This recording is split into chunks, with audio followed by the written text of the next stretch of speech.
সবাইকে শুভেচ্ছা। আশা করি সবাই ভালো আছেন, সুস্থ আছেন। আজ আপনাদের সাথে অত্যন্ত সামান্য একটা বিষয় আপনাদের কাছে হয়তো মনে হবে শেয়ার করতে চাচ্ছি। দেখেন, আপনারা আমার স্ক্রিনে একটা বস্তু দেখছেন দৌড়াচ্ছে।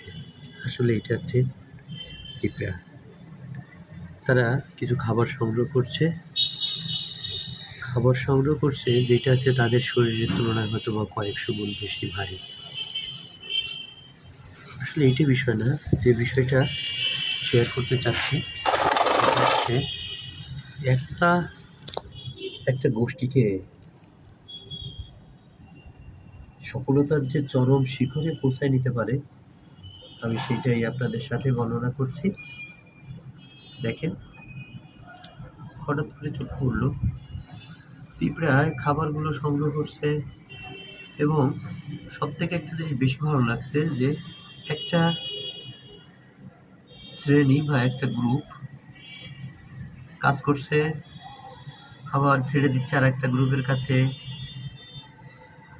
এবং তারা কিছু সময় কাজ করছে, আবার আর একটা গ্রুপে রেস্ট নিচ্ছে, বিশ্রাম নিচ্ছে, আবার আর একটা গ্রুপ কাজ করছে। এইভাবে করতে করতে করতে এই নিচে থেকে কত উপরে এই খাবারটা তুলে ফেলছে, এবং আস্তে আস্তে হয়তো বা তাদের যে বাসস্থান সেখানে নিয়ে যাবে খাবারটা।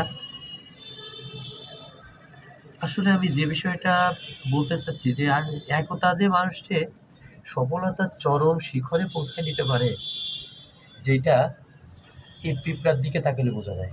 কিন্তু আমরা মানুষ সামাজিক জীব, মানবিক জীব, সব কিছু ঠিক আছে, আমরা যদি সর্বোপরি সবাই যদি একতাবদ্ধ হয়ে কাজটা করতে পারি, প্রত্যেকটা কাজ, তাহলে আমাদের জীবনে মনে হয় আমরা চরম শিখরে পৌঁছে যেতে পারবো।